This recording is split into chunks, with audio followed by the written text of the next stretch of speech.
again, one more story in these Times Mag. Is organized labor broken? And I thought this was really interesting. Again, Hamilton Nolan, who we haven't covered one of his stories in a while. Not really huge fans in these times, but they did have a couple good articles this week about labor, and that's probably the one area that I think they do a good job with.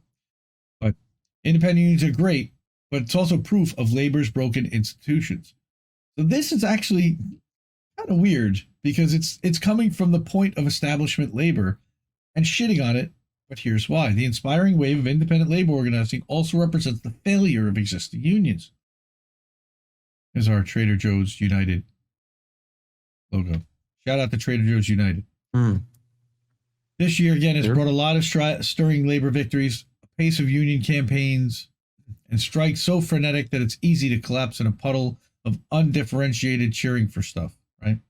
The most important trend, though, has been the sudden rise of independent unions, organizing drives at untouched companies led by the workers themselves, not affiliated with any existing major unions.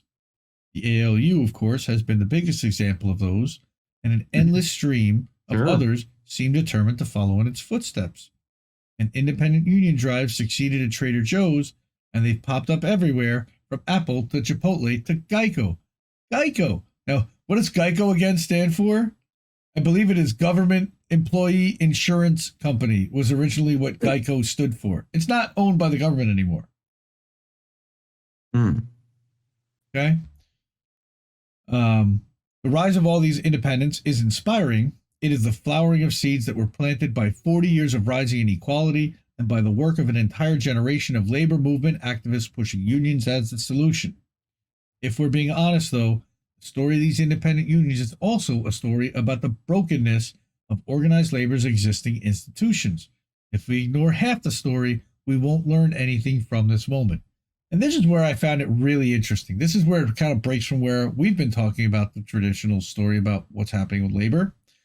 One thing that virtually every independent labor union that's popped into being this year has in common is this. There are places that should have been unionized a long time ago. And I don't just mean that in the generic sense of all workplaces should have a union. I meant that if America had a union movement with even a modicum of ability to do strategic planning on a national level, the big unions that already sit in these respective industries would have been working hard to build campaigns at many of these companies years ago. All right. United Food and Commercial Workers, UFCW, for example, is the grocery industry union. It should have been plainly obvious a decade ago, at least, that Trader Joe's was a prime target, a successful, growing national grocery chain that also carried with it a cultivated reputation for caring about employees as well as the community and social justice. That is the absolute pinnacle of characteristics of a company that should be a union organizing target. The fact that this country's first Trader Joe's union election happened in the year 2022 and was organized by the workers themselves is pretty harsh rebuke to the UFCW, which represents 835,000 grocery workers and has more resources than all but a handful of other unions. Amazon, Apple, Chipotle, Geico, all these are premier employers in industries that have existing unions. In many cases, the existing unions have organizing drives at these companies themselves too. CWA, for example, is organizing Apple stores. Chipotle organized with the Teamsters. The RWDSU is still deeply engaged in Bessemer at Amazon, and UFCW is organizing Trader Joe's, all of which are good examples of the ability of independent drives to energize moribund sectors or to pick up excess demand where existing unions don't. The problem here is not the failure of individual unions, but of an entire union establishment that has for decades accepted the proposition that it's the responsibility of workers to come ask unions to organize them, not vice versa. Vice versa. What? Right. Yeah. Let us imagine an American labor movement that had one, a genuine belief that it is the responsibility of unions to offer every worker in their industry a true opportunity to unionize, and two, a rudimentary level of central organization and accountability that could exert some pressure on unions that weren't organizing to do a better job. In this fairy tale world, it would still take bravery and hard work and idealism from workers at all these places to undertake the daunting and uncertain prospect of organizing their workplaces for the first time. The difference is that they would have had the card of a union organizer in their pocket, because the unions in their respective industries would have made a strong effort to organize them and would have made it their business to ensure that all the non-union workers at those companies knew that this union wanted to organize them, so that when the stars aligned and the moment arrived when employees were ready to take on the challenge, they quite naturally would have thought of the existing union as their first phone call. Broadly speaking, that is not what happened. As I say, and I say this, and again, as Hamilton Nolan, as someone who has for years now fielded incoming emails from random people asking me how to unionize and have tried to get them in touch with union organizers from the right unions. It has always been shockingly difficult, especially for the majority of people not lucky enough to be working in the very narrow slices of industries that are already subject to ongoing union drives. In the past 7 years, Hamilton himself has helped tried to help Amazon workers and Trader Joe's workers and Whole Foods workers and even insurance company workers find a union to help them organize. For the most part, it's been hard to find the right union, hard to find the right organizer at the right union, and very hard to get an overworked organizer at the right union to dedicate a sufficient amount of time to leads like this. There are heroic union staffers everywhere, but not nearly enough of them. The problem is not the individual people. The problem is that this sort of thing, which should have always been the top priority of a labor movement that has been losing density for decades, has not been much of a priority at all. Wait, sorry, that was the wrong one. Wait, I meant to do. We're fucked. Yes, that's right, Cynic. All right. So the pandemic happened and a tipping point was reached. There's been a widespread grassroots surge of interest in unionizing, and surprise, many workers have come to the conclusion that it makes a lot more sense to organize themselves than to spend forever making calls to existing unions that have never spoken to them before, have not spent the money to build the organizing staff necessary to give them the time they need. This makes perfect sense. The hard numbers tell us that America's biggest unions have allowed their organizing muscles to atrophy, and now that game day has arrived, they're largely too weak to play. This must be a moment of reckoning for the people who lead unions and control their budgets.